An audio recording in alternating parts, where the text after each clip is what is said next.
Бәріне сәлем. Бүгін сіздермен жақсы жаңалықпен бөлісетін боламыз. Алланың қалауымен жолдасым екеуміздің тағы бір арманымыз орындалды. Кішкентай ғана дүкеніміз болса екен деп екеуміз жүрген кезде армандайтынбыз. Бүгін соған қол жеткіздік. Алланың қалауымен осылай здание тауып, онымен сөйлесіп, ішін барлығын жуып, тазалап, стеллаждарымызды жасап, осылай полкаларын орналастырып, одан кейін товарларға толтыруға тырыстық. 1000 мелочей деген магазин, яғни бытовой химиясы бар, хозтовары да бар, басқасы да бар деген сияқты. Өзіміз бұрыннан ұнап жүрген магазин еді, осындай ашу.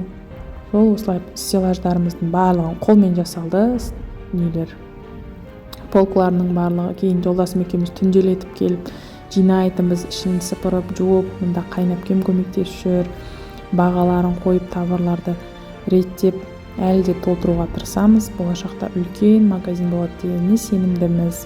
Сосын 5 қараша күні осылай үлкендердің батасымен ашылуын жасап, Алланың қалауымен 5 ноябрь күні ашылдық. Елдің бәрі шашу шашып жатыр. Барлықтарыңызға осындай дүкен ашу, магазин ашу, кәсіп бастау жұғысты болсын деген ниетпен мен де сіздерге видеомен бөлісетін боламын.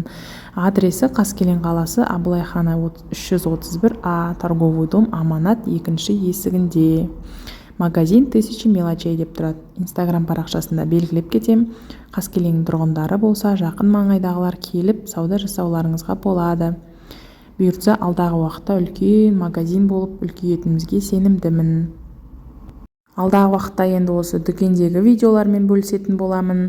Міндетті түрде каналыма тіркеліп, лайк басып, қоңырауша белгісін басуды ұмытпаңыздар. Сау болыңыздар.